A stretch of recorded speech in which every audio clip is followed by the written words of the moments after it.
You grew up on a very specific story. You'll meet someone, fall in love, and that love will be the reason you build a life together. Love comes first. Marriage follows. It feels as natural and eternal as breathing. Now here's something that should short-circuit that. If you'd said that to almost any human, in almost any era before about 200 years ago, they wouldn't have found it romantic. They'd have found it insane.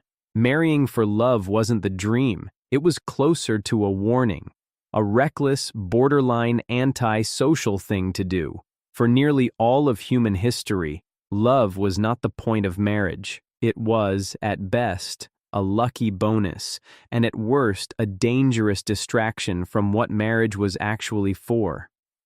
The idea that your spouse should also be your best friend would have sounded, to your ancestors, like expecting your business partner to also be your pet. We treat marry the person you love as timeless human nature, but it's one of the newest experiments our species has ever run, a couple of centuries old, in a species hundreds of thousands of years deep. For the overwhelming majority of that time, marriage did an entirely different job. To see how strange our version really is, we'll untangle 5 things: what marriage was actually for, why love was seen as a threat to it, where love actually lived instead, what flipped the switch so recently, and the uncomfortable trade-off that flip created, the one you're living inside right now. Let's go. Start with the real function. According to historian Stephanie Kuntz, who wrote the definitive history of it, marriage for most of the past was less like a love story and more like a merger. It organized property, labor, and inheritance. It sealed alliances between families, and sometimes between whole tribes and kingdoms.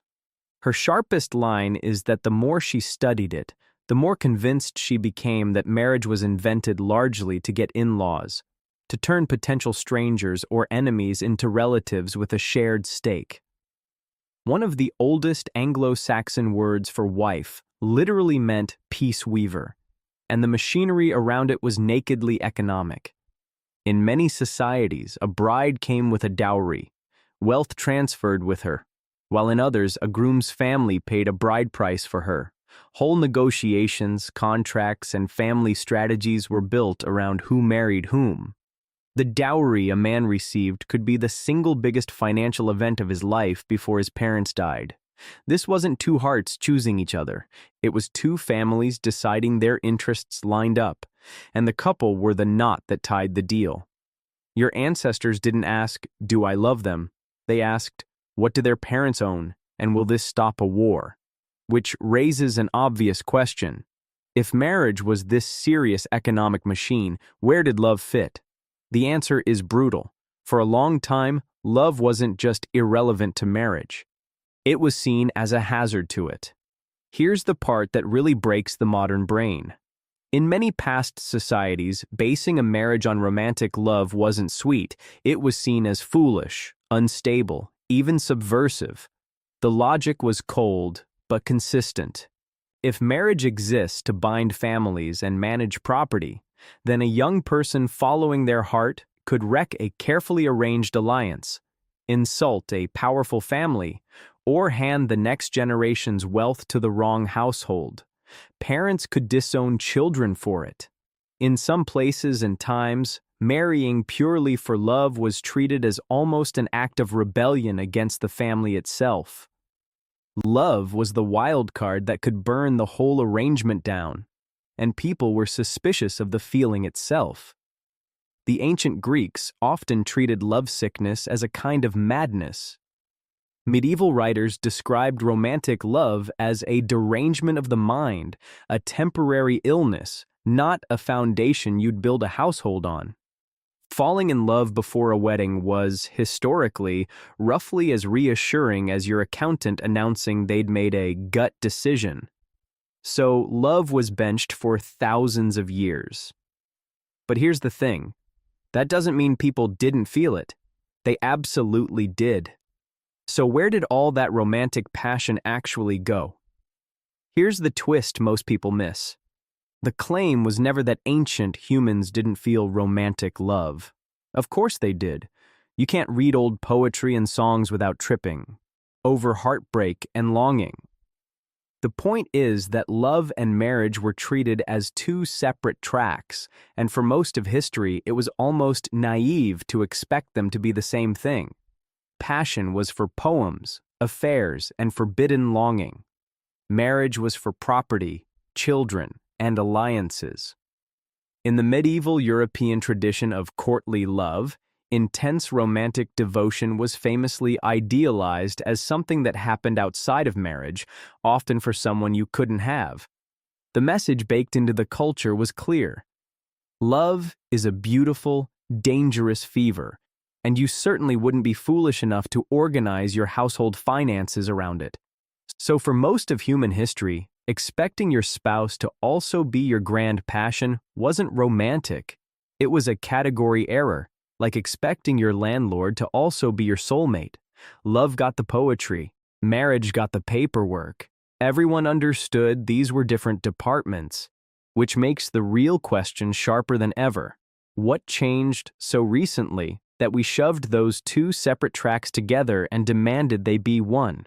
Here's the reframe. The love-based marriage you think of as ancient and traditional is, by Kuntz's account, mostly an invention of the late 1700s and 1800s in Europe and North America, and it took a very specific set of conditions to appear.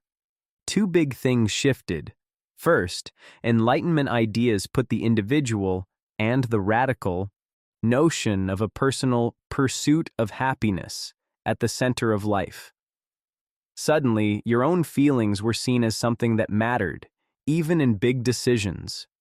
Second, and just as important, a wage economy meant a young person could earn a living without depending on inherited land or a family dowry.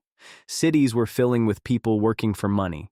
Once you didn't need your parents' fields or approval to survive, you could afford to choose a partner for something as impractical as feeling. By the Victorian era, marriage had swung all the way to the opposite extreme.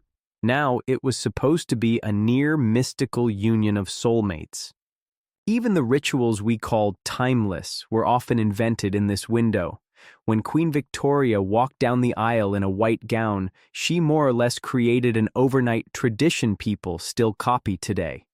In a blink of historical time, love went from the thing that could ruin a marriage to the only acceptable reason to have one. We didn't discover romantic marriage. We beta tested it about 200 years ago and never turned it off. But here's what nobody tells you about that flip. The moment love became the foundation, it also became a fault line. Here's the twist that connects all of this to your actual life. When we made love the reason for marriage, we got something genuinely wonderful and quietly loaded a bomb under it. For most of history, a marriage could survive without much passion because passion was never the point. The alliance, the property, the shared labor held it together. But once love becomes the foundation, the whole structure now rests on a feeling, and feelings, as we've seen, are chemically designed to shift over time. And there's a second, heavier part.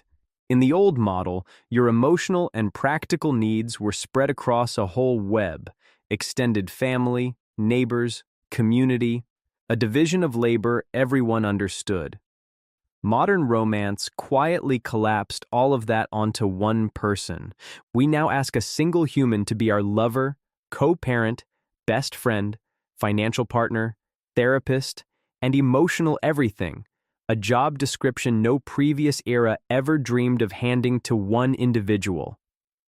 Kuntz's striking observation is that the very thing that made modern marriage so personally fulfilling is the same thing that made it so fragile. So if modern love feels uniquely hard, it's not because you're bad at it. It's because you're attempting the most ambitious version of partnership humans have ever tried and asking one person to carry a weight that used to be shared by an entire village. And that reframe quietly points at the fix. The healthiest modern couples often aren't the ones who found a magically perfect soulmate to be their everything. They're the ones who stopped demanding one person be everything, who kept close friends, community, and other sources of meaning, so their partner isn't the sole pillar holding up their entire emotional world. In a strange way, the cure for the fragility we built is to bring back a little of the old model, rebuild the village around the couple, so the romance isn't crushed under the impossible job of being all things to one person. Expecting less totality from one partner can, paradoxically, let the love itself survive. We fired the whole support village and handed one exhausted person all the job titles. Maybe rehire a few. Step back, and the whole picture inverts. The traditional marriage people invoke as ancient and natural is one of the most recent, radical, and demanding experiments our species has ever attempted. For hundreds of thousands of years, we bonded for survival, alliance, and children, and kept passion in a separate box. For about 200 years, we've been trying to bond for happiness, and asking one person to be everything an entire extended family and economy used to provide. That's not a failure of your generation. It's the natural strain of a species trying something genuinely new with very old hardware, and expecting one relationship to do the work that used to take a whole community. So the next time someone sighs about the good old days of traditional marriage, you can gently blow their mind. For most of human history, marrying the person you loved would have been the untraditional, reckless, family-scandalizing choice. Love didn't build marriage. We bolted it on 2 centuries ago and then dared one fragile feeling and one exhausted person to hold up an entire institution. And that raises a darker question about the wiring underneath. If we're bonding on feelings this intense and this unstable, why does the threat of losing a partner trigger something that can feel powerful enough to destroy us? Why jealousy feels strong enough to ruin you is the next one.